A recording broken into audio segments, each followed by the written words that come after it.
the tour that Kyle and Dee are doing on the West Coast. I thought it'd be great to bring them to Rossmore, so we're really happy to have them here. This event is being sponsored by the Friends of the Mount Diablo Peace and Justice Center, and we would welcome everybody to think about joining the club. It's only $15 a year, and we're doing events every month. 4 months ago, I did a presentation on my own trip to Xinjiang, and I know some of you were here and heard that. But the Friends of the Peace Center is is mostly concerned with global affairs, international affairs, and addressing the pressing issues of the day. So if you support that, get on our mailing list at least so you learn about our programs, and if you think you might support it, we'd welcome you to join the club. So with that, I think I'll turn it over in a moment to Kyle and to Dee. As I said, they've been on a tour on the West Coast talking about their books, and I know Dee. I met Dee once previously in Nicaragua, in fact. And Dee is a longtime activist. Some of you were at the event where Jerry Condon spoke a month ago, and I know Jerry is a good friend of Dee's. And so it's great to have Dee with us. And then I was also really interested to hear about Kyle. And so we're going to be hearing from each of them, and then we'll have lots of time for Q&A after that, and we'll welcome any sorts of questions. So I'll turn it over to Dee and Kyle now. Thank you very much. It's a pleasure to be here. Both Kyle and I have recently visited China and came back starry-eyed. That was my third trip, and this book, Befriending China, is a product of those 3 trips. And I'll be telling you about some of it and reading pieces of it. Kyle just returned also from his third trip, I believe, to China. We have a lot to say, and we think it's important because we take note of the fact that not everybody in Washington, D.C. agrees with us about China. I think, for example, that the best way to really get a better understanding of China is to go there. And that's what I did, and I'm helping other people to do it. We call it people-to-people peacemaking. And it already has had a tremendous effect. At the start of my book, I say that China wants more friends, even though it has lots of them, mainly from non-Western countries like Africa, Arabs, Central Asians, Indians, Russians, Latin Americans who visit. Recently, last year, in the first half of 2024, there were 60 youth exchange events between China and the U.S. That involved 20 Chinese provinces just in the first half of 2024. The Chinese government wants to host 50,000 U.S. students for study and exchange programs over the next 5 years. You should tell your kids or your grandkids about this. It's a tremendous opportunity. Full scholarships for 4 years or more of university education, plus a starter year for learning Chinese. Although these programs are bilingual, it's possible for an American student to go to China, study at one of their excellent universities, and have the whole program in English. That's the kind of people peacemaking that would make a huge difference, I think, because these students are going to come back home telling the rest of the country that China is not our enemy, it's our friend, and there are multiple opportunities for cultural exchange and every reason to make peace rather than war. Just to take a few things from my book's introduction, my late brother Joe was a Republican small business owner. He ran a beer distributorship in the mountains of eastern Oregon for decades, retired very well off, And his favorite retirement trip was a visit with his wife to China about a dozen years ago. He loved everything that he experienced there. The food, of course, the ease and price of getting around, and all the surprises. Nice people, like English translations on some street signs, and the amazing variety, like giant cities, small villages, mountains, even more beautiful than home, lush farmlands, seaports and river ports, and endless tourist attractions. Another brother was a smoke jumper during his college years. Smoke jumpers parachute out of airplanes to help fight forest fires. This brother hasn't been to China yet, but would probably flip for the paragliding off bridges in the mountains of Guizhou. These bridges, all built in the last decade, are among the highest in the world. Guizhou has 50 of the 100 highest bridges in the world. And there's an interesting connection. Those bridges and the highways that connect them are part of the massive infrastructure development program that has happened in China over the last couple of decades. But in Guizhou, they were also part of the targeted poverty alleviation program. It turns out that province, precisely because it is so mountainous, 90% mountains, all relatively small mountains, 3,000 feet or so, they have for centuries basically kept the people of that province isolated and kept them from having the same benefits that others got from the new China over the last 7 decades. But with the reform and opening up, those bridges, the highways, and the development program and the training programs have made Guizhou one of the main beneficiaries of the targeted poverty alleviation program. I think most people here probably know that about half of China's 1.4 billion people were able to rise out of poverty as a result of this targeted poverty alleviation program. The biggest such experience in human history.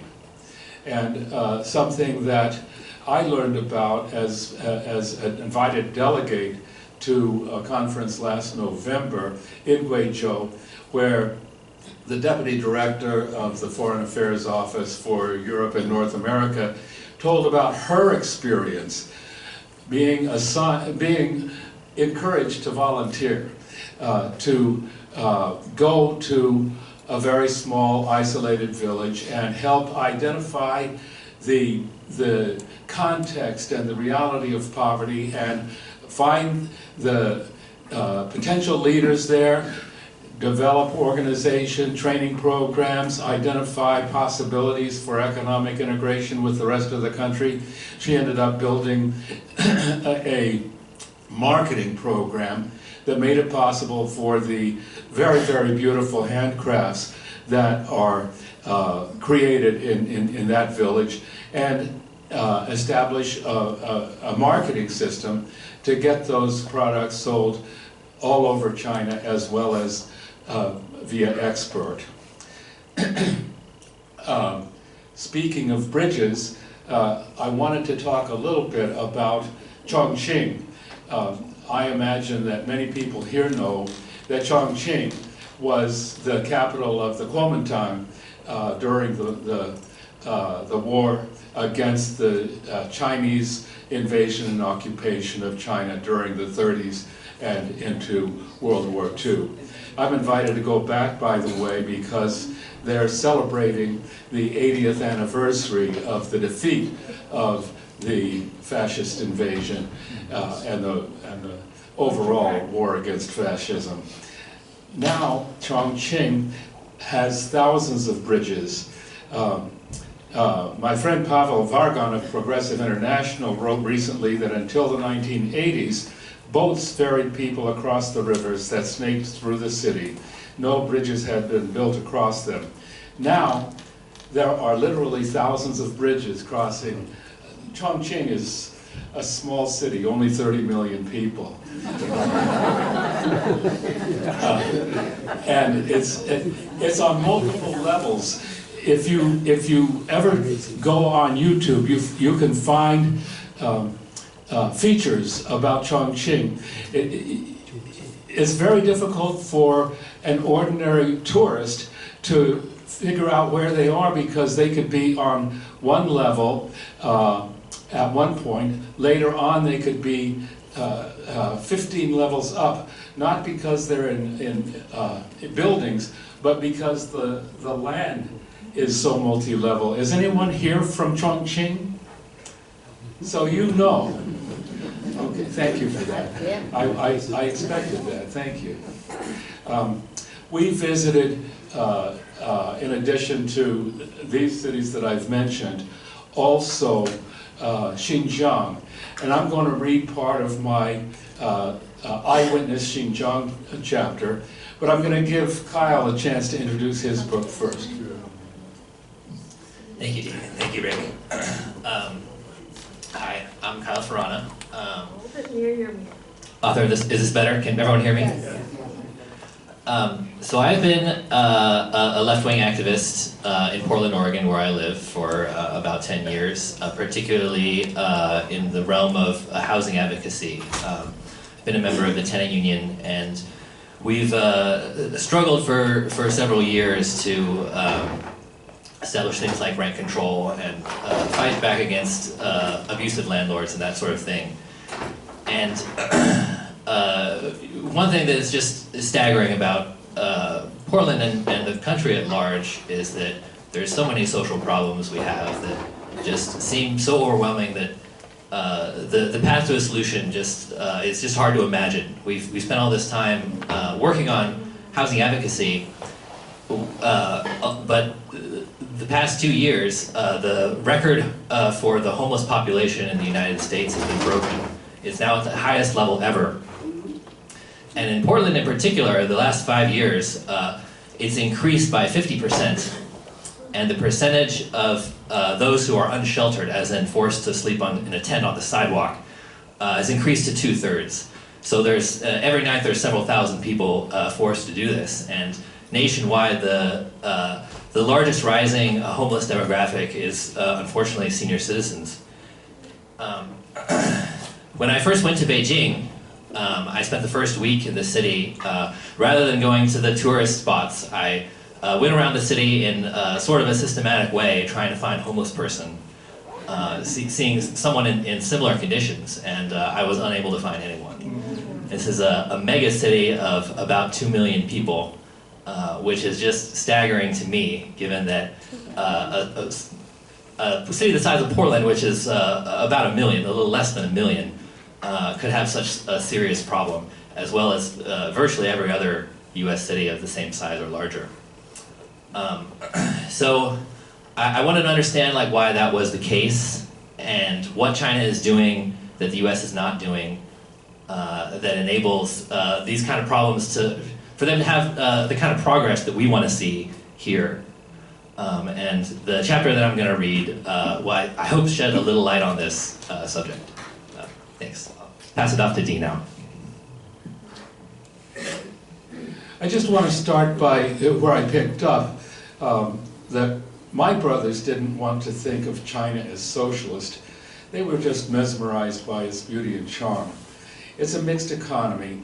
They call it a socialist market economy. The banking system is monopolized by the state, so investment and credit are regulated and development is planned. Some people do get rich, but wages also go up, doubling and doubling again in recent decades, unlike here in the USA, where they've been stagnant for a while. There's definitely a gap between rich and poor in China. But that targeted campaign of poverty alleviation that I spoke of has helped hundreds of millions to lift themselves out of extreme poverty they had lived in for centuries. That was true in Guizhou, where I talked about the rapid industrialization, the highways, bridges, bullet trains, schools, hospitals, and universities. There was a conversation some people may remember between Deng Xiaoping and Mike Wallace on 60 Minutes, in which Mike Wallace asked about this this idea of it being great to get rich. Deng said the main task in the socialist stage that China is in now is to develop the productive forces, keep increasing the material wealth of society, steadily improve the life of the people. And he also said that getting rich in China is different than here. When people get rich, everybody prospers, and that's a government policy. Now, I want to switch Mike? to the chapter on Eyewitness Xinjiang. And I know that Rick has shown some of the people here a little bit about Xinjiang. The purpose of this chapter is to talk about the difference between the official U.S. government policy and what I saw, what my wife and I saw. Back in November of 2023, Joe Biden and Chinese leader Xi Jinping prepared to meet at the Asia-Pacific Economic Cooperation meeting here in San Francisco. The question arose whether Biden would pull back from the spurious claims of genocide and forced labor against the Uyghur Muslim population in Xinjiang, which is China's economically dynamic far western province. Xinjiang has borders with Kazakhstan, Kyrgyzstan, Afghanistan, Tajikistan, Russia, Mongolia, Pakistan, and India. It's a big province, geographically the biggest province in China. And it's China's Belt and Road portal to all those countries that I just mentioned. On that 10-day visit back in November 2023, I had an opportunity to visit the two major cities in Xinjiang, Urumqi and Kashgar. Kashgar is on the historic Silk Road. It's an ancient city that's, I think, roughly 2,000, maybe 3,000 years old. There have been horrific claims by U.S. officials and the mainstream media of severe repression of Xinjiang's Muslim Uyghur population. These claims have recently been walked back or reduced to claims of cultural genocide.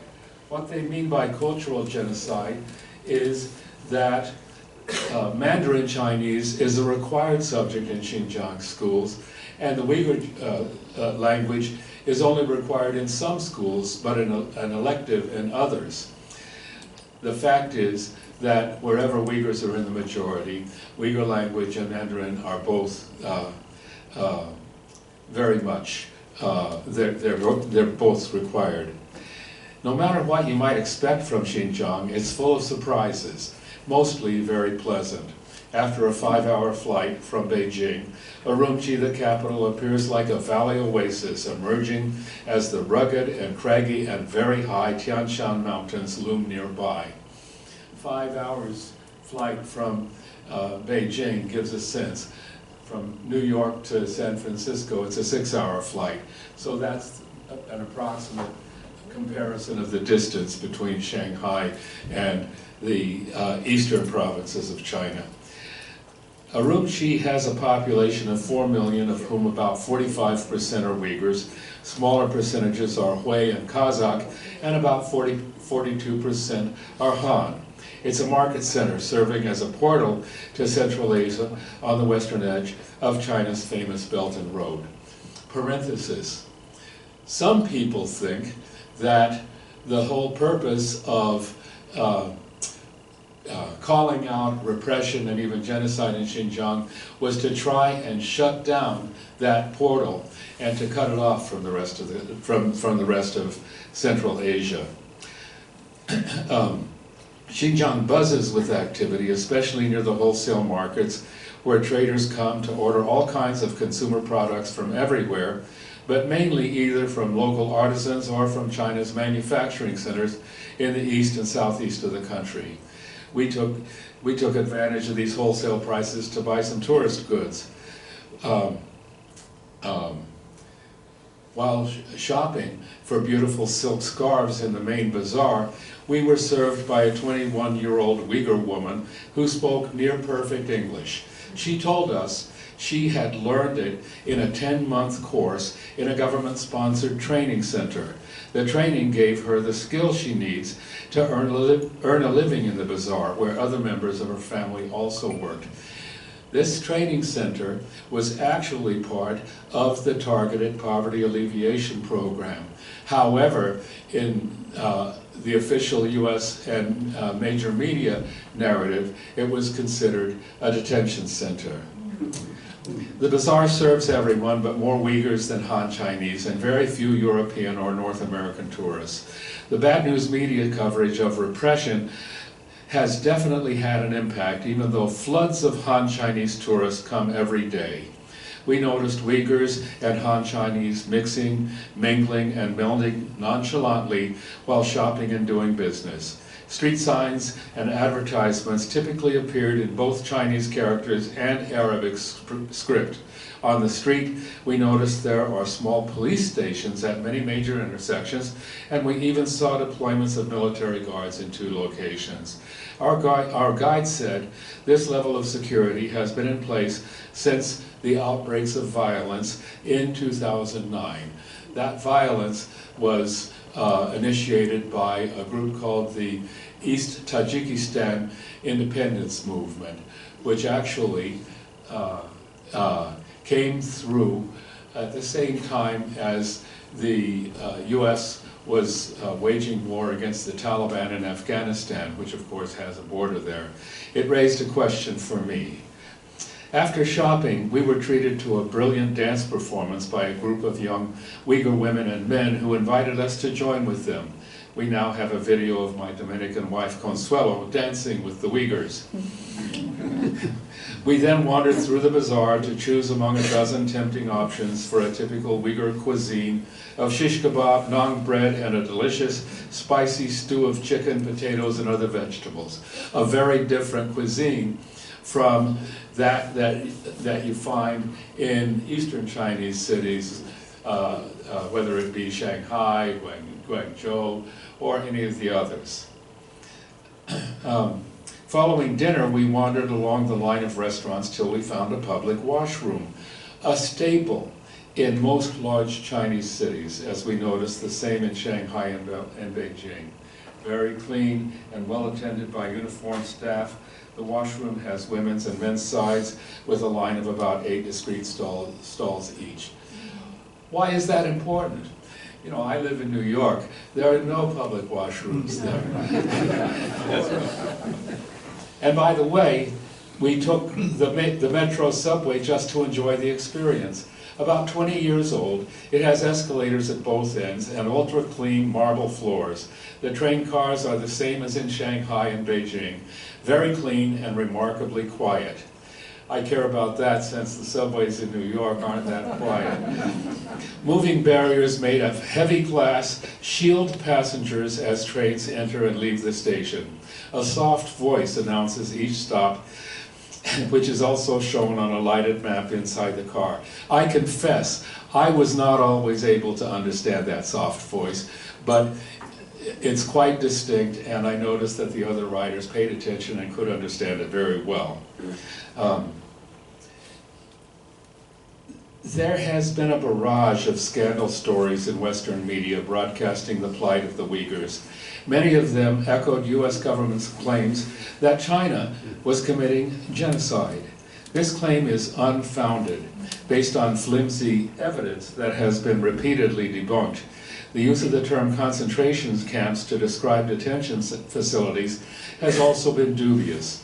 The 21-year-old woman we met in the bazaar told us of learning English in a training center. Such facilities were set up by the government to provide unemployed Uyghurs with vocational skills, recreational activities, medical services, and other benefits. Most included dormitories where people who lived far from the center could stay during the week and return home on weekends. The Washington Post reported one such center in Kashgar had been converted to a coronavirus quarantine center, decorated with colorful murals of doctors and healthy families. The US media coverage has not addressed the strategic importance of Xinjiang. Canadian reporter Danielle Dumbrell reported that the East Turkestan Islamic movement, which has claimed responsibility for attacks in Xinjiang and elsewhere in China, has been identified as a terrorist organization by the governments of China, Kazakhstan, Pakistan, Turkey, and the United States. The US government removed ETIM from its list of terrorist organizations in October 2020 and has since provided funds to it through the National Endowment for Democracy.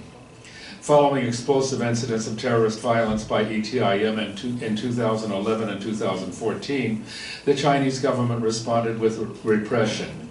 How much repression and for how long are matters of controversy. When Noam Chomsky was asked in April 2021 in a New York Times podcast interview whether the situation of the Uyghurs was worse than for the people of Gaza, he said no. The Uyghurs were not having their power plants destroyed, their sewage plants destroyed, and were not subjected to regular bombing. Official US denials of genocide in Palestine, where many thousands have been killed, are contradicted by US-supplied Israeli bombs and daily deliveries of US military hardware and ammunition. I think I'll stop there. There's a lot more that I could say. There's one little bit I'd like to say. A friend of mine, Professor Jun Xu of John Jay College in New York, says if China has engaged in forced assimilation and eventual erasure of a vulnerable ethnic and religious minority group, there should be a decrease in the Uyghur population and an increase in the Han.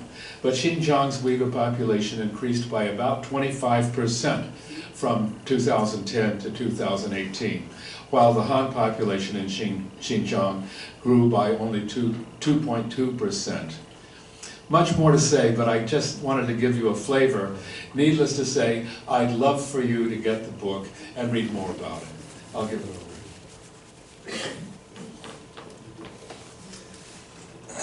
So what I'd like to read is a little exploration of why I think China has been able to enact the social reforms that it has and have such success in that regard. First, I'm going to read in full the quote by Deng Xiaoping that Dee mentioned earlier. I have it reproduced earlier in the chapter before the excerpt I'm going to read, but it references the quote, so I think it's helpful to read it in full.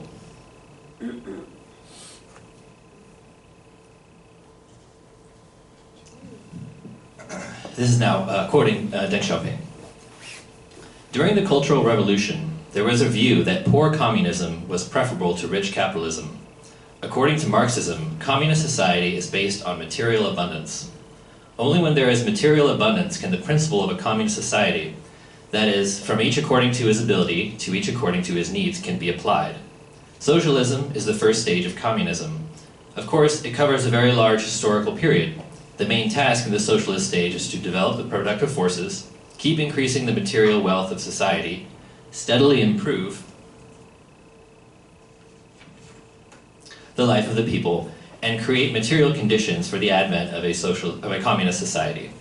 There can be no communism with pauperism, or socialism with pauperism, so to get rich is no sin. However, what we mean by getting rich is different from what you mean.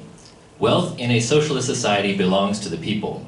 To get rich in a socialist society, it means prosperity for the entire people. The principles of socialism are, first, development of production, and second, common prosperity. We permit some people and some regions to become prosperous first, for the purpose of achieving common prosperity faster. This also, I think, explains the Chinese government's policy in Xinjiang. For the first period of the reform era from 1978 through the 90s, the east of China became prosperous first. The mega cities in Shanghai and Guangzhou were developed. But now things are changing. The past 2 decades, the focus of development has shifted to the countryside in the west, and in fact, the province of Xinjiang and Tibet and other poorer provinces of China, income there and people's livelihoods and conditions are actually increasing faster than they are elsewhere in China, and the gap between them and the East is narrowing. So now I'm going to read from the excerpt. This section is titled "The Great Struggle for Common Prosperity." On June 17, 2019, local party secretary Huang Wenxiu died in a flash flood in the mountains of the Guangxi Zhuang Autonomous Region. She was 30 years old. Just 3 years before, Huang had graduated with a master's degree from Beijing Normal University, one of the most prestigious universities in China. But rather than pursue a career in the capital, she chose to return to her home prefecture in Guangxi and volunteered to serve a remote, impoverished village in Leyte County, helping its people grow and sell fruit, install street lamps, and secure funding for a concrete road. The party honored her as one of 1,800 cadres who had lost their lives in the targeted poverty alleviation campaign through natural disasters, accidents, or health issues during their service in rural China. Their sacrifice was not in vain. By the end of 2020, extreme poverty, defined as living on under a threshold of about $2 per day, had been eliminated in China. The Western press, which was by then critical of any positive news from China, spun rather than denied the achievement. The New York Times both printed the World Bank's admission of the PRC's success and also highlighted the costly nature of the government's poverty alleviation campaign that Beijing may struggle to sustain, citing not the lives lost, but the $700 billion spent by the government since Xi Jinping's administration announced it in 2014. However, when evaluated honestly, the details of Chinese poverty alleviation's implementation show that it is not only sustainable, but developmental, consisting more of infrastructural improvements than actual cash payments. The previous year, every rural village in China had been connected to the country's network of paved roads, either asphalt or cement, with over 99% of rural communities receiving regular bus service. A massive effort had been mobilized to modernize the countryside, installing basic sanitation where it was lacking, and constructing modern homes for the poorest villagers. Some of the remotest, most underdeveloped communities saw technological improvements leapfrogging several decades. Often a village would be wired for broadband internet access within a year of being connected to running water for the first time in history. The New York Times observed that though many villages are still reachable only by single-lane roads, they are lined with streetlights powered by solar panels. The unemployed rural population were generally given jobs or job training in addition to or in place of welfare subsidies. Small farmers were often given cattle, cows or sheep, which in the undeveloped countryside are some of the most lucrative forms of capital, by the government for free. Though a great wealth gap still exists between China's rural poor and its city dwellers, the progress so far is remarkable, increasing, and permanent. But who will pay for it is a common reactionary refrain in the West, employed by the bourgeois media to stifle any kind of redistributive political program, such as universal health care or environmental initiatives. But in China, this question is not rhetorical, and a clear answer has emerged. In 2020, China's bloated private sector abruptly became the target of an aggressive expansion of regulations on private business. In November, a $34 billion initial public offering by the Ant Group, the Alibaba Corporation's financial affiliate, was predicted to be the largest in history. Regulators intervened, canceling the IPO and instituting strict new anti-monopoly rules. The following month, both Alibaba and Tencent, two of China's largest tech companies, were censured for failing to seek government approval for mergers and acquisitions, and Xi declared in a Politburo meeting that the Communist Party would act to prevent the disorderly expansion of capital. In 2021, Alibaba was ordered to pay a $2.8 billion antitrust fine. In July, in what the Financial Times called a death penalty for the industry, the government cracked down on private education companies asserting Communist Party supremacy. The new regulations did not outright ban the $100 billion industry, but simply forbade private educators from operating on a for-profit business model. Around the same time, regulators canceled another massive IPO from the ride-hailing corporation Didi, which the New York Times said had operated in legal gray areas for years and ordered it removed from app stores. In August, the Supreme People's Court ruled that the Chinese tech industry's practice of pressuring employees into working overtime was illegal. In September, the People's Bank of China officially banned all transactions and digital mining of cryptocurrencies. The state's expansion was not limited to new legislation, financial maneuvers, and rhetoric, however. The new regulatory regime had teeth. In January of 2022, former Communist Party Secretary of Hangzhou, a second-tier financial center with a population of over 10 million people, was expelled and arrested for accepting bribes and supporting the disorderly expansion of capital. The result of a 5-month investigation in which the local party branch of over 25,000 members had been ordered to perform self-examinations to find any potential conflicts of interest involving the business community. In March of 2021, 4 major steel mills in Hebei province were caught falsifying production records to evade carbon emissions limits. The following year, dozens of executives responsible for the crime were sentenced to prison. The government's anti-corruption campaign also continued, making dramatic public examples of white-collar criminal cases. In January of 2021, Lai Xiaoming, a party secretary and senior executive of a state-owned company, was executed for taking bribes and embezzling millions from public funds. In general, regulations on business in the PRC are real and carry real consequences, often in stark contrast with the West. For its role in the Deepwater Horizon catastrophe of 2010 in the Gulf of Mexico, which killed nearly a dozen workers and is considered the largest marine oil spill in history, the British multinational oil corporation BP was compelled only to pay a fine. No criminal charges against company officials stuck, and no one associated with the disaster spent even a single day behind bars. However, after the 2015 Tianjin port explosions, which were caused by the Ruihai Logistics Company's avoidance of safety regulations in storing flammable chemicals, Chinese courts sent dozens of company staff and complicit government officials to prison and sentenced the chairman of Ruihai Logistics to death. Sometimes, private corporations were neither banned nor censured, but simply bought out. The Wall Street Journal described how in 2019, 2 large corporations which had incurred significant debt, Beijing Origin Water and the Zhejiang Great Southeast Company, had been taken over by state-owned entities through stock purchases, in the case of the former effectively nationalizing it. Even more commonly, large private companies were compelled by the government to accept direct supervision by Communist Party committees, which were to play a role in corporate decision-making. "We can't tell if Chinese firms work for the party," declared a headline in Foreign Policy magazine in 2019. The article complaining that though private Chinese companies still had nominal autonomy, when the party comes calling, they have almost no power to resist direct requests. In his notes made to the 3rd plenary session of the 18th CPC Central Committee in 2013, Xi Jinping affirmed the government's commitment to the principle of the 2 unswervinglies: to unswervingly consolidate and develop the public sector of the economy, and at the same time unswervingly encourage, support, and guide the development of the non-public sector of the economy. The government had not set out to destroy private business, but to control it. By the summer of 2021, China's private sector had gotten the message. An outpouring of sudden philanthropy ensued as the largest corporations and their billionaire owners announced massive donations to charities and social programs. Tencent and Alibaba each pledged $15 billion.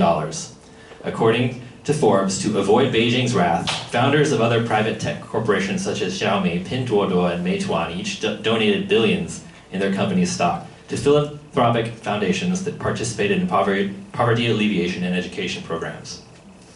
The ability to use the government's common prosperity policy to grab money from large capitalist firms is the key, said the founder and director of Orient Capital Research, quoted in a 2023 Australian Broadcasting Corporation article lamenting Chinese property development giant Country Garden's billionaire heiress losing half her fortune. The government may simply say, well, you know, we want that money, and they'll just take it. In this light, 2 important observations can be made which are fundamental to determining the nature of the Chinese political economy.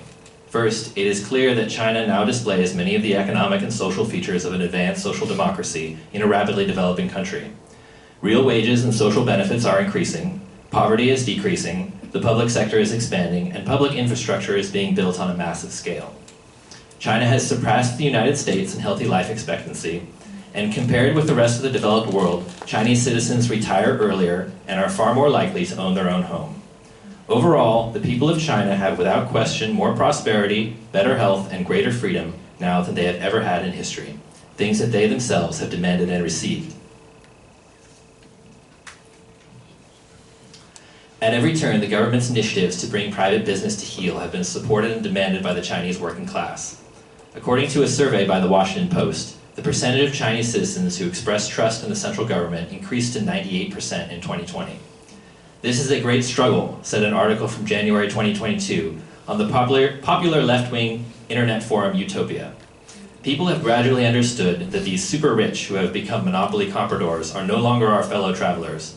What they want to do is to fully implement privatization in socialist China, so as to disintegrate and destroy our socialist system. That summer, in the wake of the Evergrande Group's default and ensuing real estate crisis, The Guardian reported that tens of thousands of new home buyers across dozens of cities in China were engaging in a coordinated mortgage payment strike, demanding the timely completion of stalled development. Reuters considered it a rare act of public disobedience, ignoring the fact that if mortgage strikes were rare in China, they were virtually unheard of in the West, despite its history of even worse crises. China's rebellion went unpunished. 2 months later, the strike had not diminished but expanded.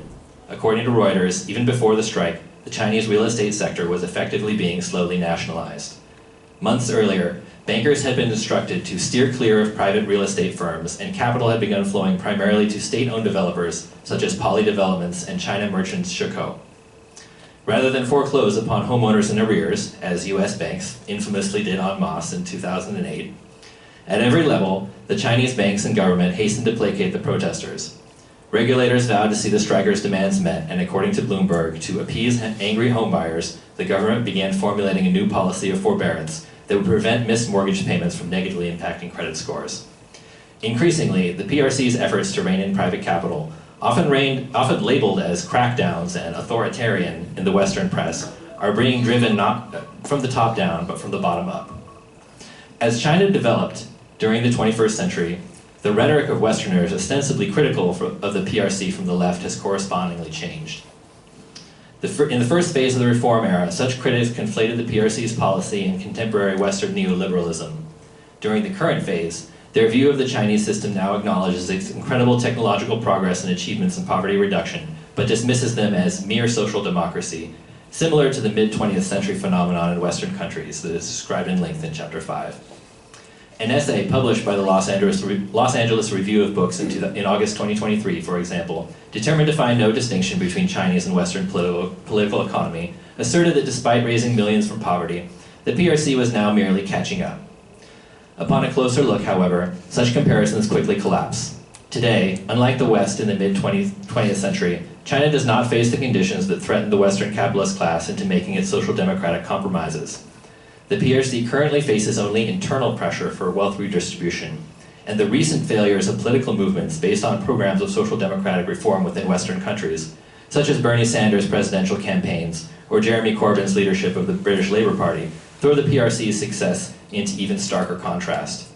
Campaigns by Sanders and Corbyn were sunk largely by an overwhelmingly hostile bourgeois media establishment, yet real success is being enjoyed in the PRC, where the government and the government-controlled media have been at the very least nominally friendly to the proletariat throughout its history. The Common Prosperity slogan, though only widely publicized after Xi Jinping invoked it in 2021 to characterize the fundamental shift in the PRC's domestic politics, was not his own invention.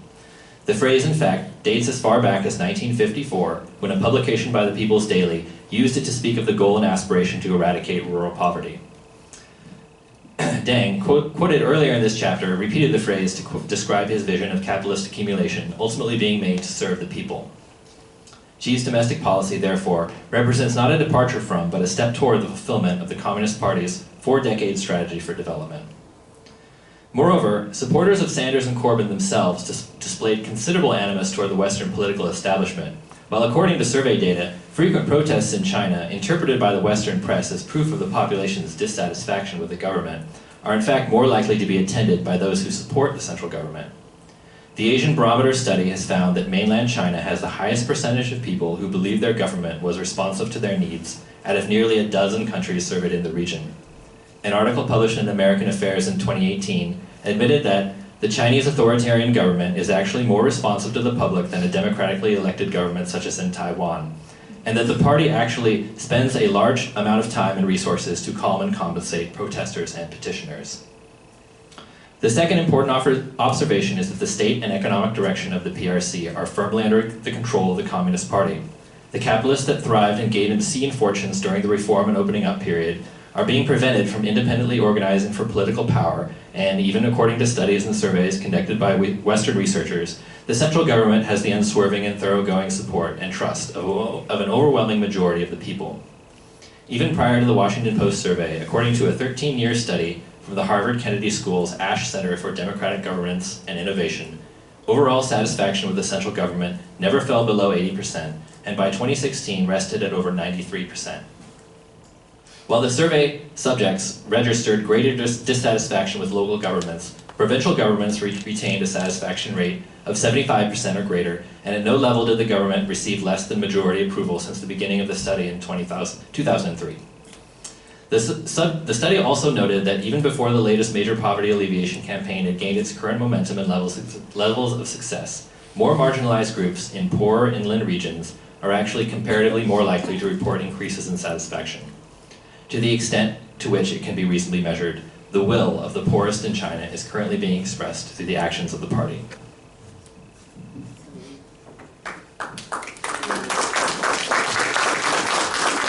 Thank you.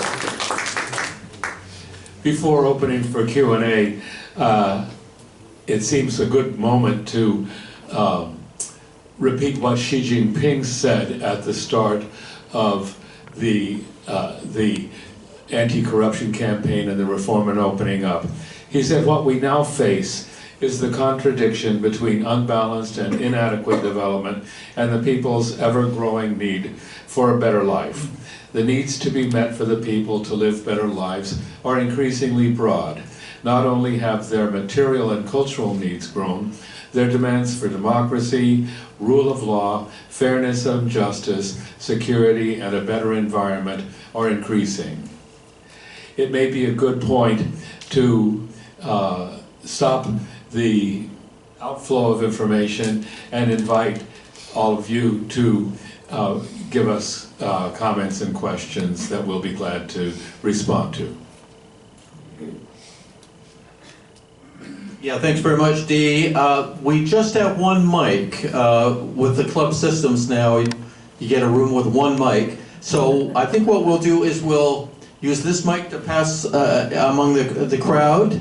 And I've got a boombox and a separate mic here that our speakers can use.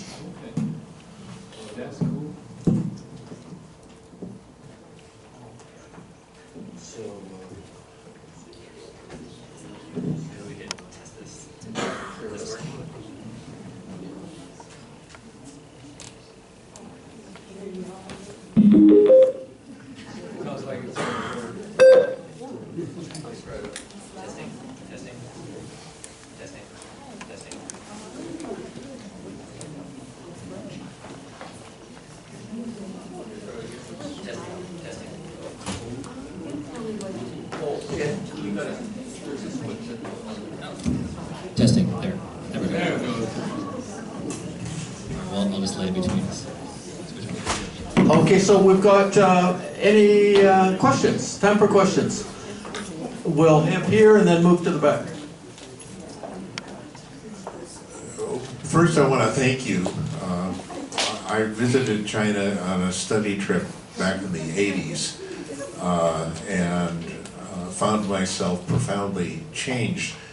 What I've been hearing from you is that what I heard then in university lectures I attended about what China was doing, that it has continued and has been quite successful.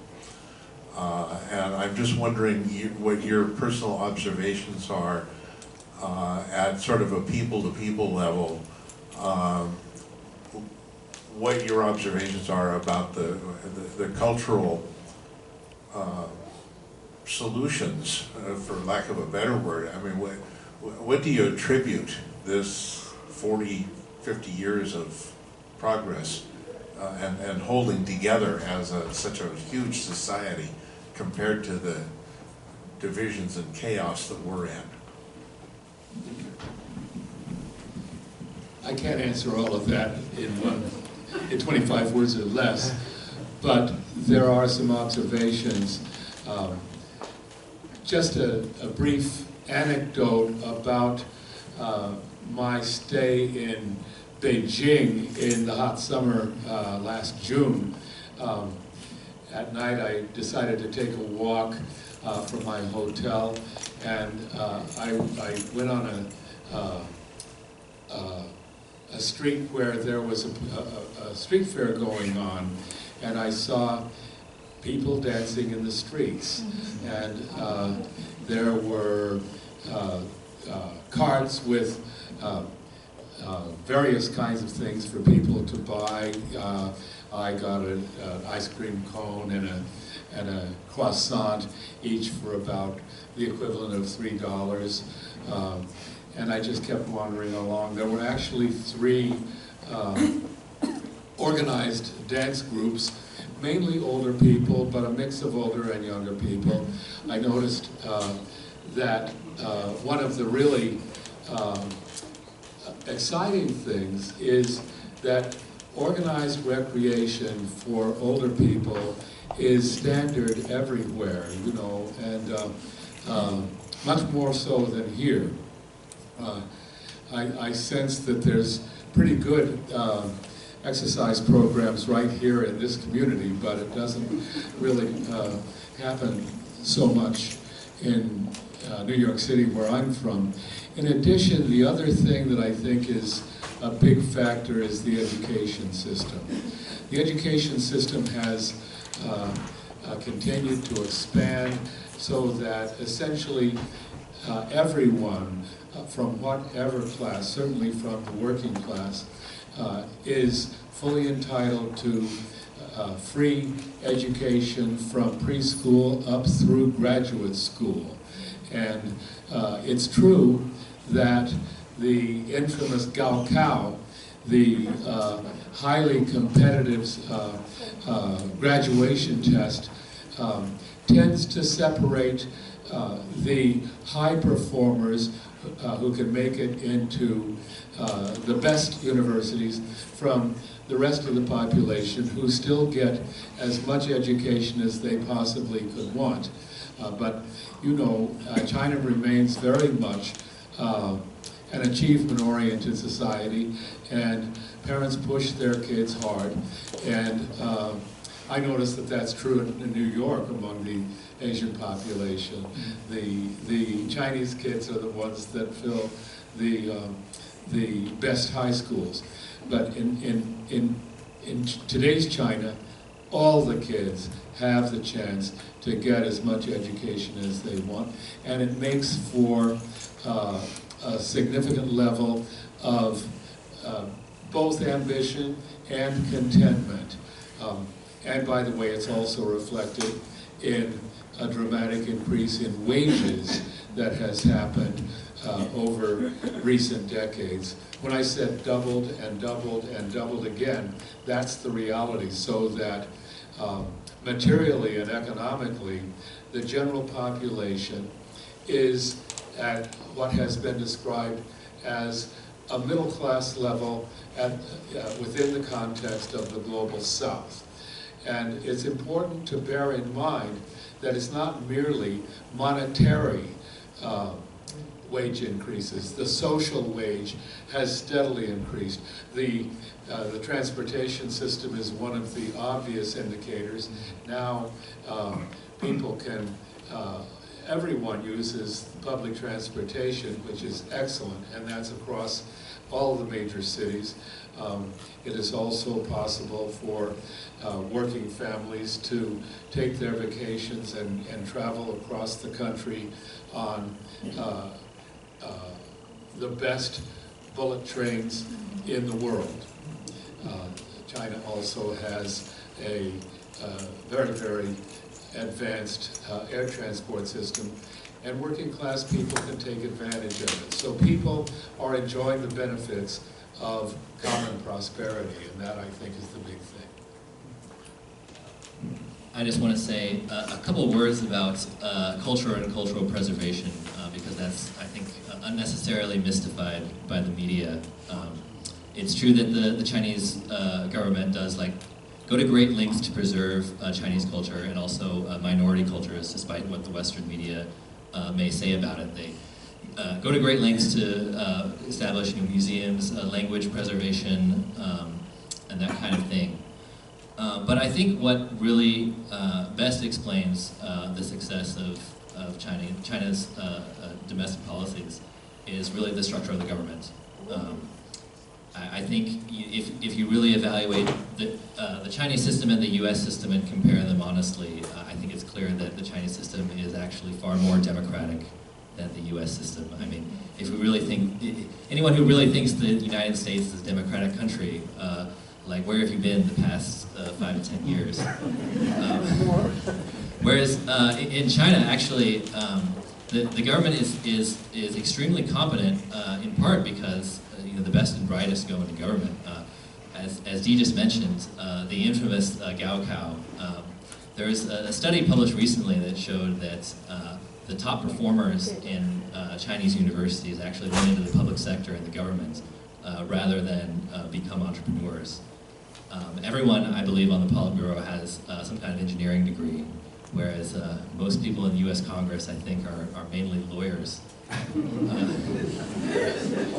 And if you look at the Communist Party, the composition, like the single largest group by profession in the Communist Party is actually farmers and fishermen, and like keeping that composition the way it is, like enables the party democracy, like from the bottom up, to I think to express the interests of those people competently at every level.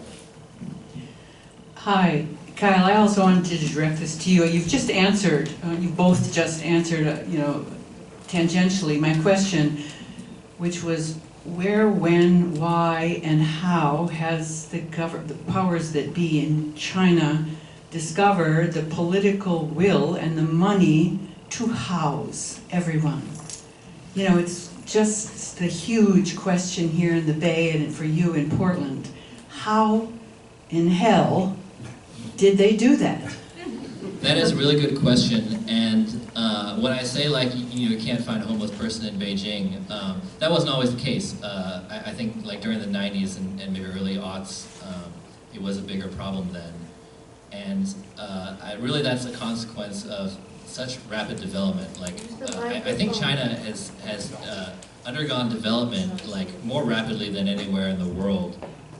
Really, and if you look at the population statistics, the percentage of the population that is rural versus urban, every year about 15 million people either move from the countryside to the cities, or new cities are built to urbanize them, which is the equivalent of about 2 New York cities every year that they build in China, which is just mind-boggling, really. And what we're seeing right now that the press is reporting as the economic downturn or struggle in China or what have you, is really the government trying to bring the private real estate sector under control and bring housing prices down and increase the amount of public housing that there is, which is partly at the expense of their economy, but they came to the conclusion they had to do it eventually.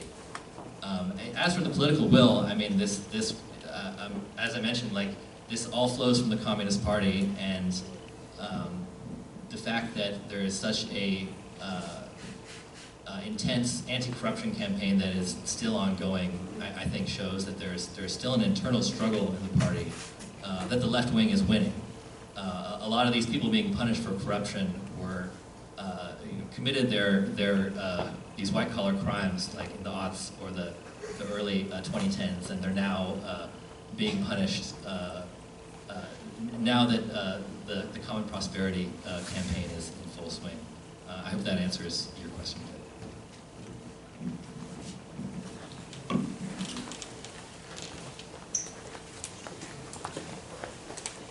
I went to China in 1978 with the Stanford Research Institute. We were some of the first people in there. And then I've been back twice since. And I've seen with my own eyes the rise from poverty. It's amazing. But when you look at all these bridges and you look at all this housing, did it come from people paying their income tax? Where is the money? That's a very good question. Well, a lot of that money came from the United States.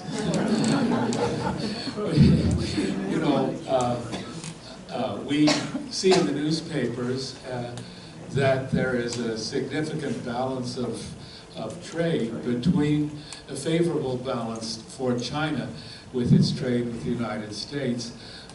And that by itself is a major source of what you could call China's cash cushion. It is also related to the massive gold rush of Western investors, especially North American investors, going to China. You know, I mean, we've seen what that was. You know, many of the goods that used to be manufactured in the United States by American corporations are now manufactured in China by American corporations, or by joint stock corporations that were formed when the Chinese said to the investors, sure, you can come as long as you understand that we're going to hold 51% at a minimum of the stock in these corporations. But, you know, it was still a very attractive and lucrative deal for the Western investors, while it also provided the capital for China to develop at the speed it has and to make money off it.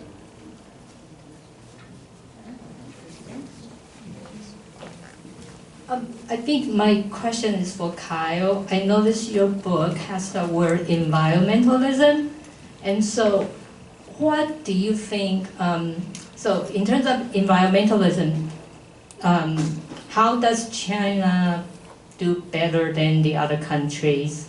And the other question I have is, in 2017, China announced that they're not going to take any plastic trash from other countries, especially from the United States.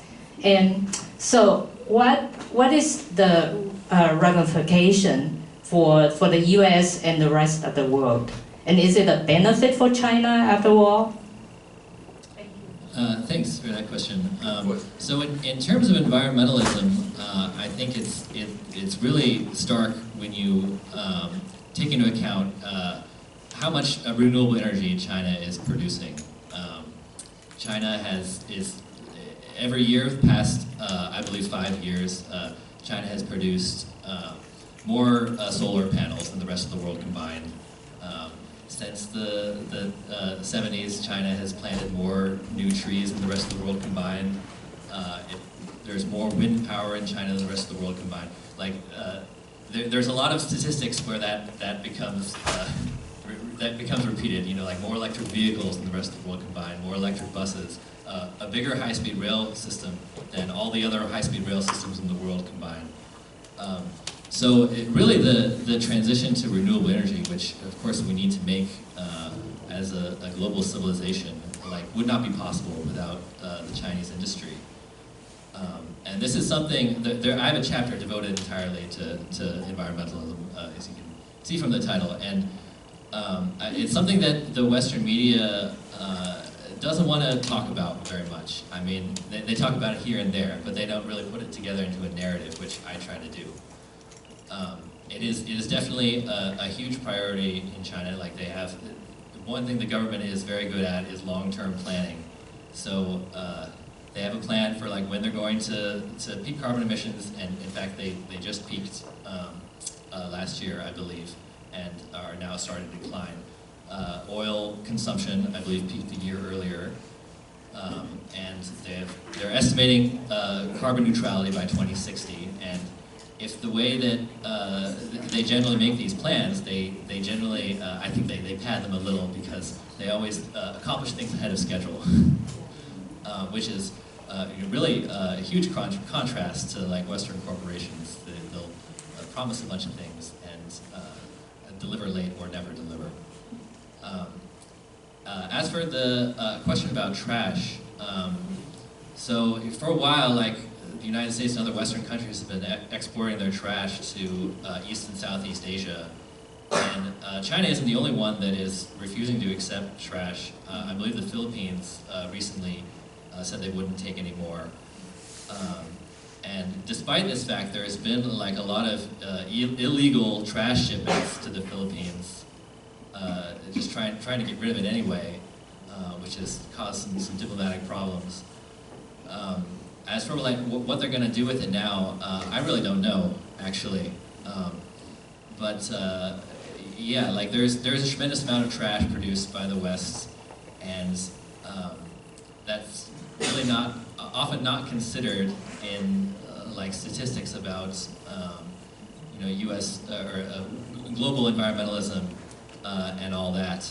And yeah, like I haven't looked quite as deeply into the trash issue, but I know that things are changing very rapidly, and the trash export is less and less feasible. And yeah, I think we've got a question here, then there, then here, then here. So we've got 4 lined up right now. Okay, this is not so much a question, but a contribution. I live in Rossmore right now. I was born in England, and I lived in Beijing, China from the age of 10 to 26. I went to primary school, high school, Beijing University, and I took part in the Cultural Revolution. During the Cultural Revolution, intellectuals, including university students, were sent to the countryside to participate in manual labor. I went and I lived in a peasant's home. I actually lived in a big barn that belonged to the peasants, together with a whole lot of other students. You know, we slept on straw mattresses and ate with the peasants and worked in the fields. That was in the winter time, when there weren't any crops growing. So what we did was to build dig ditches and irrigation systems, and it was a great time of my life. And so so anyway, so I've kept connections with China. Actually, not very often. Last time I went to China was in 2018. But I have 2 sons. One of my sons goes to China a lot. My ex-wife also has a home in China. She has 3 homes, one in Paris, one in Bangkok, and the other one in China. So I have frequent connections with China. And, That's good. Yeah.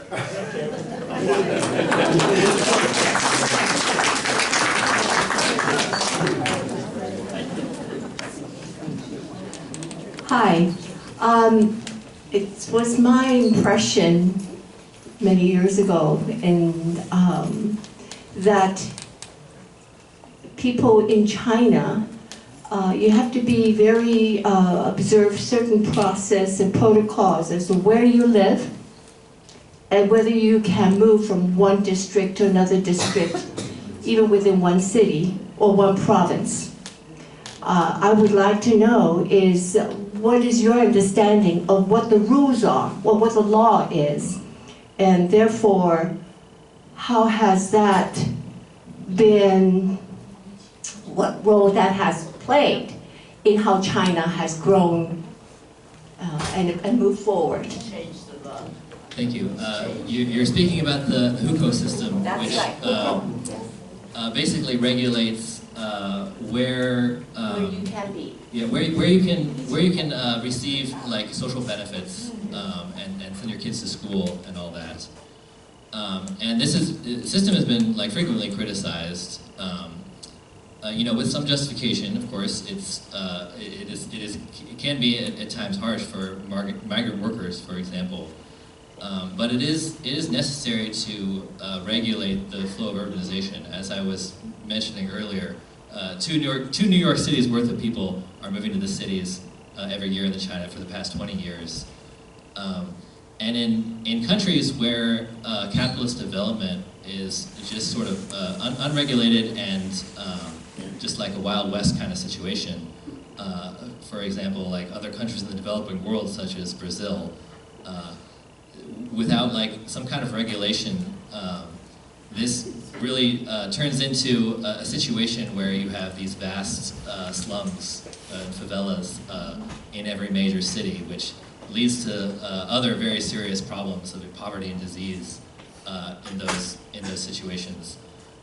So I think that the hukou system is definitely not perfect, and in an ideal world, it would not be necessary. But I will say that in recent years, it's begun to be reformed.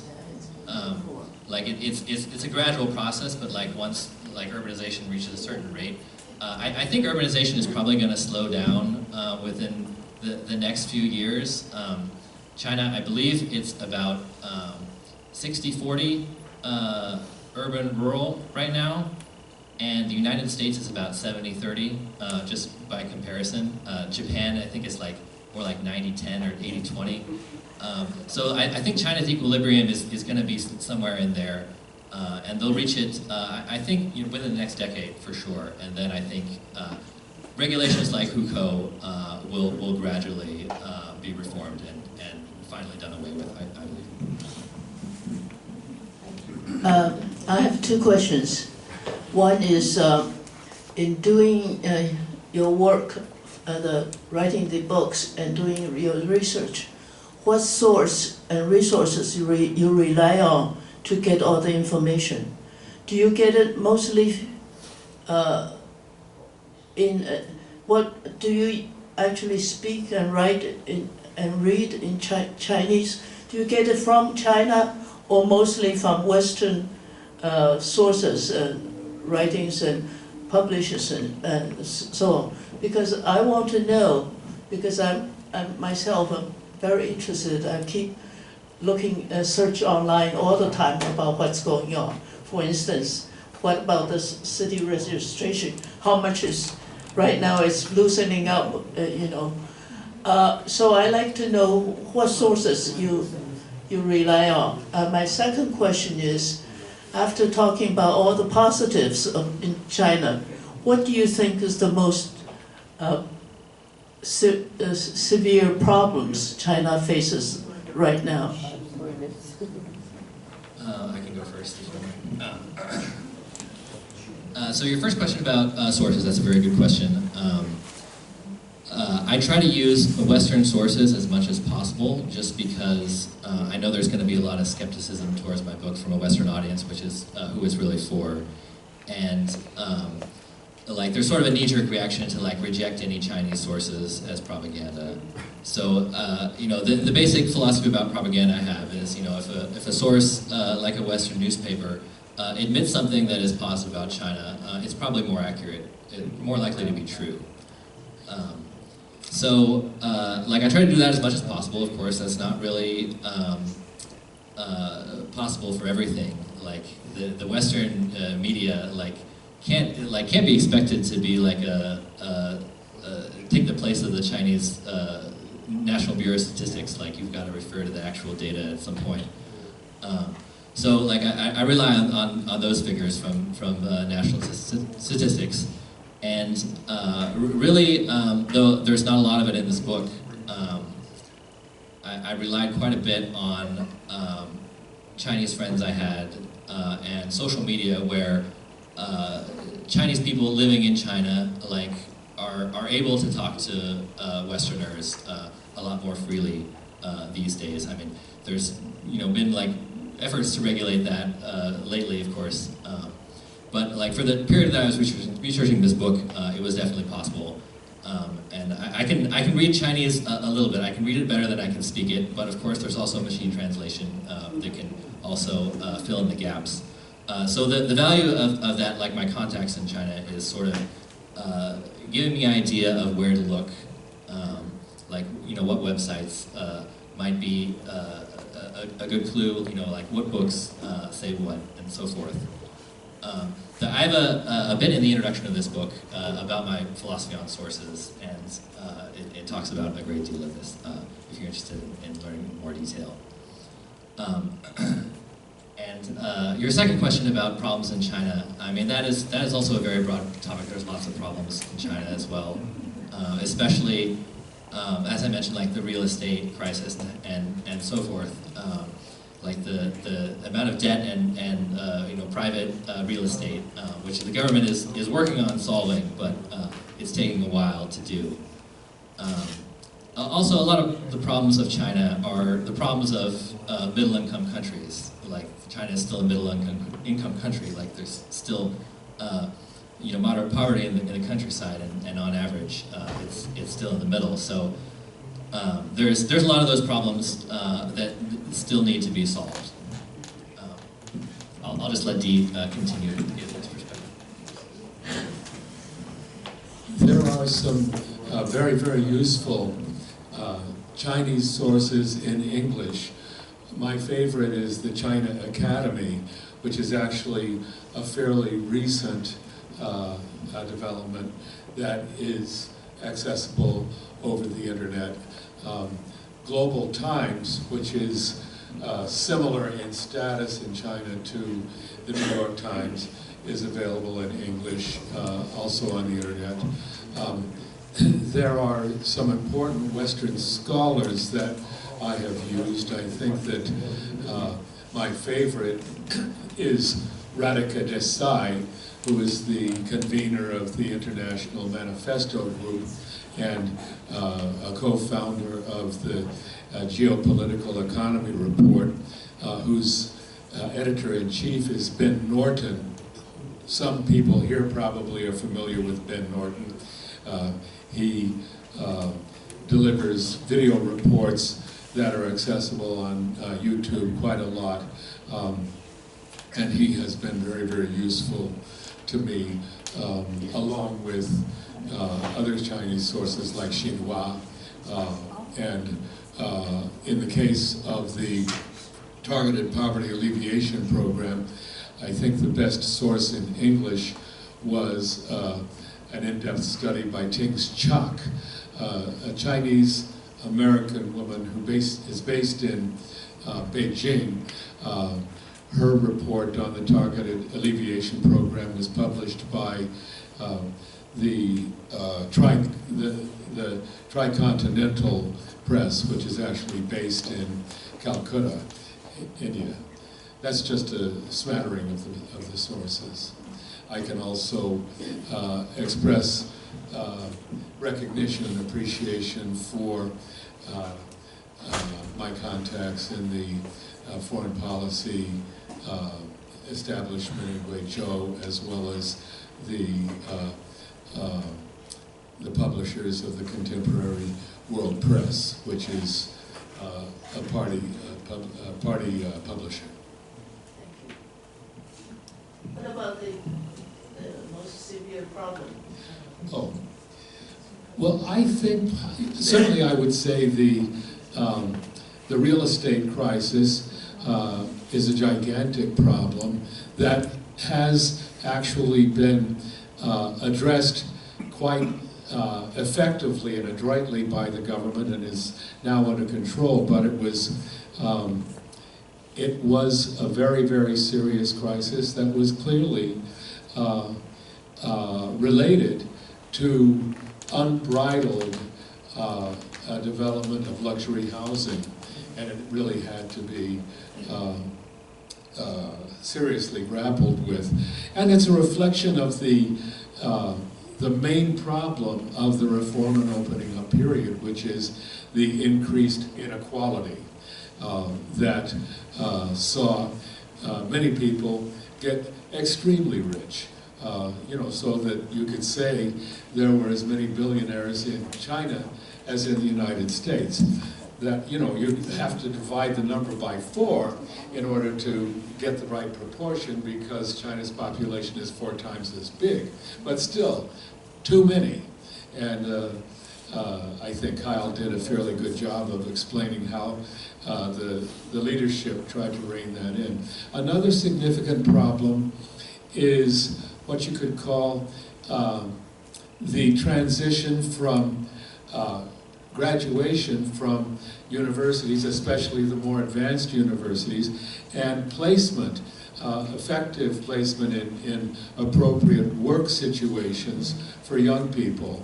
The rate of unemployment is difficult to really assess appropriately, but it's been pegged at over 20%, which is an unacceptable level, and one that is certainly a source of stress and concern and protest for young people.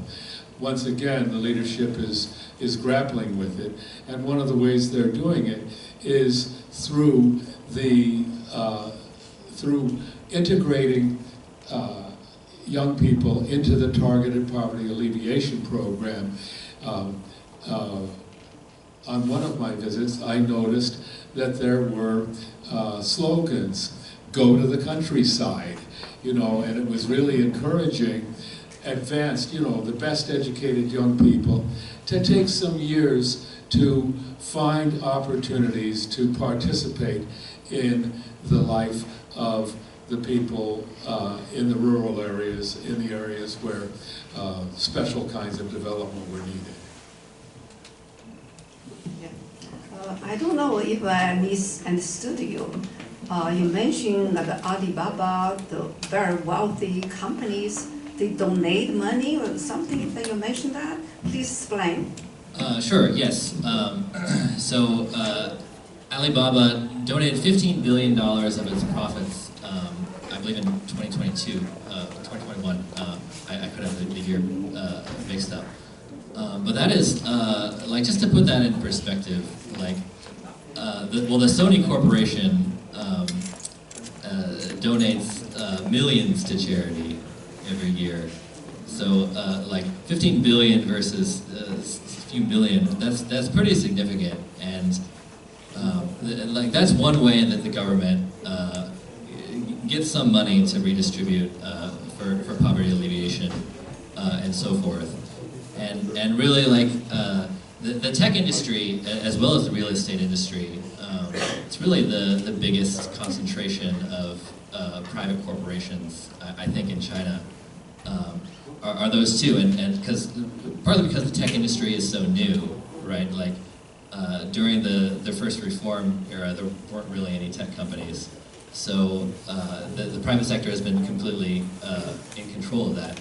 So I think maybe in the future we'll see the state take a more active role in tech, and corporations like Alibaba will have to figure out their own place in that system.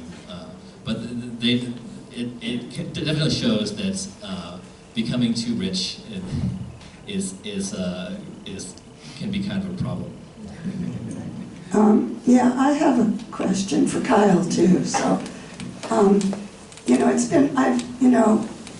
it's been said that China is the factory for the world because so much of the goods the entire world buys is coming from China. And I've heard they've been trying to lower their air pollution that has been coming from that. I assume they're not totally switched to green new energy or renewables yet. But how much did you say, in terms of your being there was air pollution, in just your general, feelings? And then also, how much would you say they are very trying actively to become green, renewable energy and switch over to the Green New Deal type of a program, or basically a country like that? Thanks. So in terms of air pollution, air pollution in China has been pretty notorious in the 90s and aughts especially. When I went, the skies were very clear, especially in Shanghai. I mean, I was there about 2 or 3 weeks ago, and it really looks very normal. I mean, the skies aren't quite as clear as they are in Oregon, where I live, but Oregon is also very sparsely populated and it doesn't have a lot of heavy industry. So I think that's a problem that they have essentially solved, or the solution is very advanced, and it's such that you don't have to, air quality is not really a big concern any longer. And this is, partly the result of a big environmental movement in China. Like, this is something that people got very fed up with, like this pollution. And so they organized and pressured the government to do something about it. And lo and behold, the government did something about it, which to an American, like that, it kind of blows my mind, because we've been trying to pressure our government to do anything for most of my adult life, and they've largely not responded. As far as green energy transition goes, so as I mentioned, China's producing more renewable energy than the rest of the world combined. And of course, there's still like a large amount of their electricity comes from coal, which is something that the Western press likes to talk about, like that China's still building new coal plants. But what they generally don't mention is that these coal plants are the most advanced coal-burning technology in the world, and are considerably more efficient and cleaner than Western plants. Most of these new plants are replacing older, less efficient plants. And what we should also keep in mind is that just because China has a lot of coal plants doesn't mean they're always in use. Renewable energy, like we hope to get as much electrical power as we can from things like solar panels and windmills and hydroelectric dams, but all of these things have drawbacks. And that's not just taking into account the resources and that is put into producing this technology. Obviously, you can't get solar power well at nighttime, and the wind isn't always blowing, and in the summer the rivers don't produce as much hydro power. So when you have these gaps, like you'll need fossil fuels, you need to burn coal or nuclear. And another thing that China is doing is building more nuclear power plants than the rest of the world combined. So I think like we'll eventually see that their mixture of energy is going to become more sustainable. And this is actually also in contrast with the West. Just to take the example of Germany, Germany recently demolished their last nuclear power plant, and instead of generating power through nuclear energy, they're burning more coal.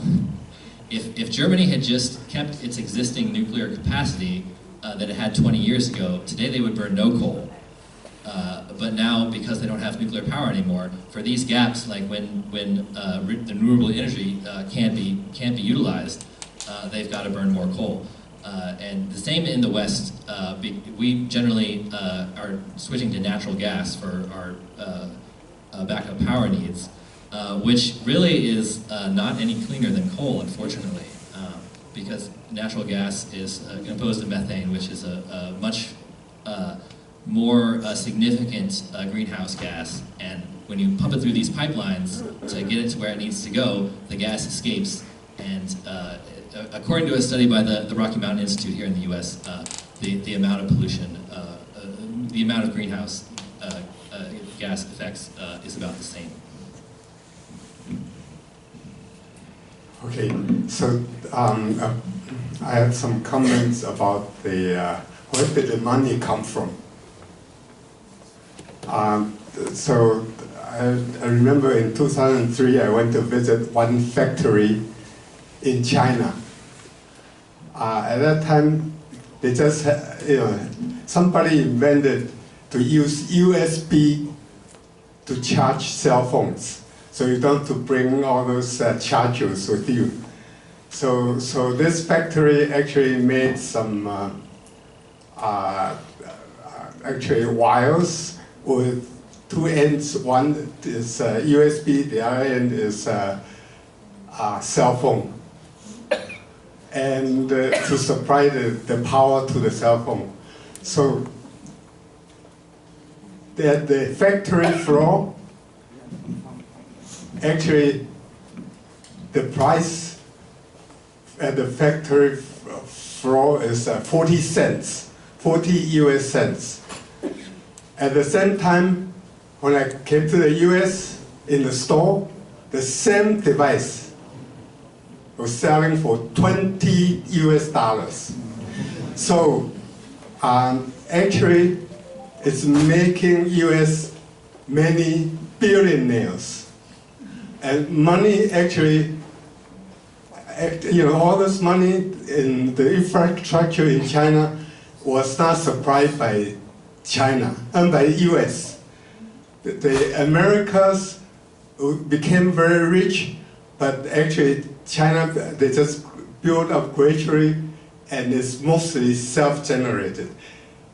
America cannot provide trillions after trillions of dollars to China.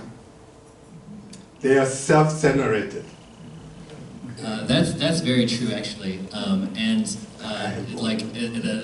a larger perspective, actually, more money flows from China to the United States than the reverse. In fact, a lot more.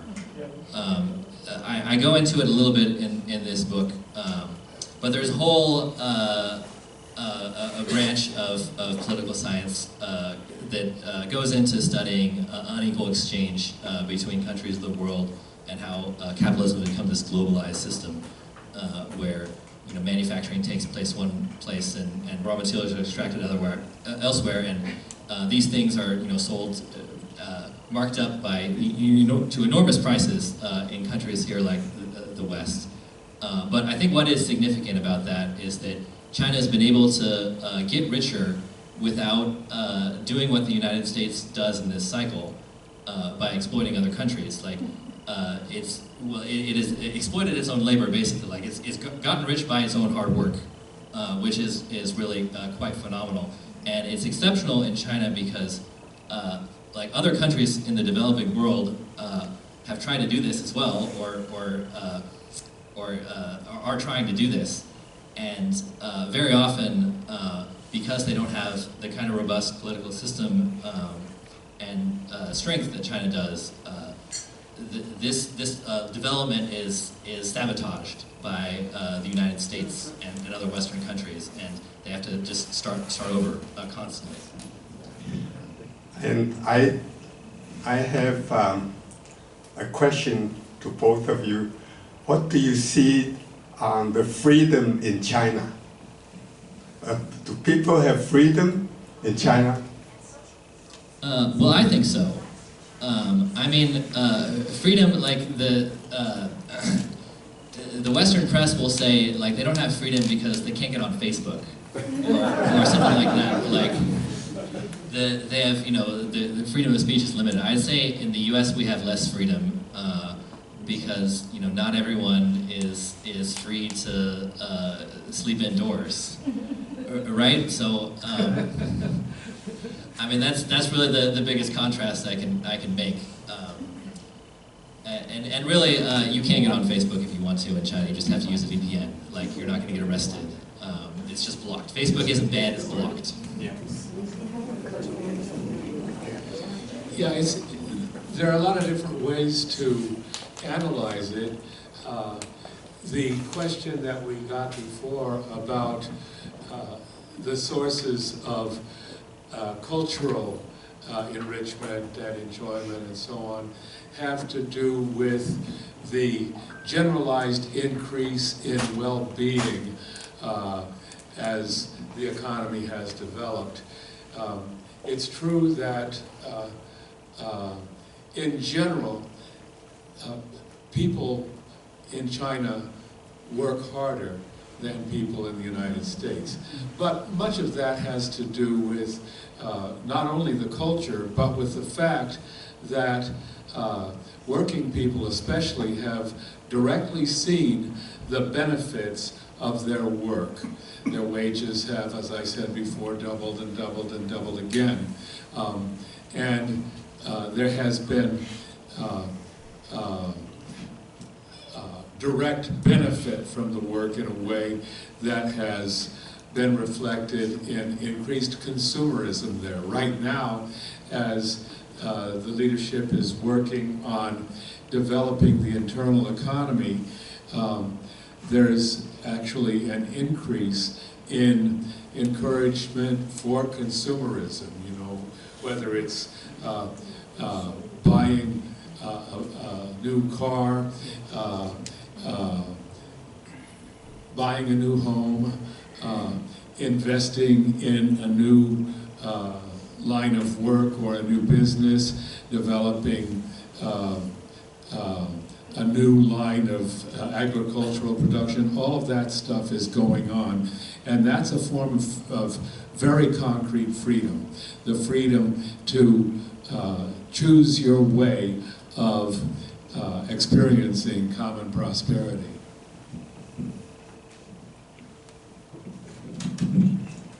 I haven't heard anybody mention the problem that might become very, very significant in the near term, but mostly in the long term, and that is demographics and the one-child policy that China has had for many, many years and has recently changed.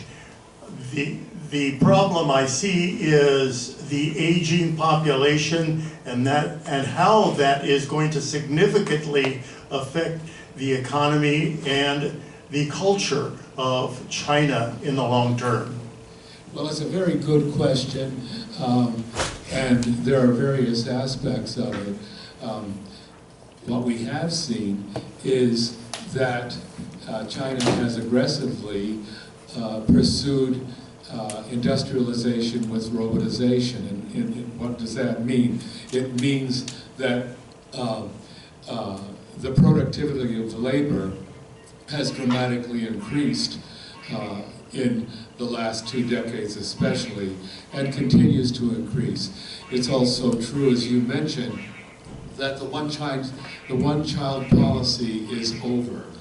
And ironically, it hasn't really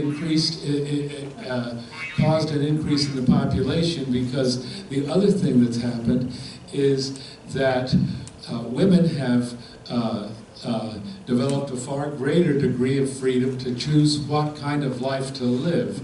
And many people are delaying marriage.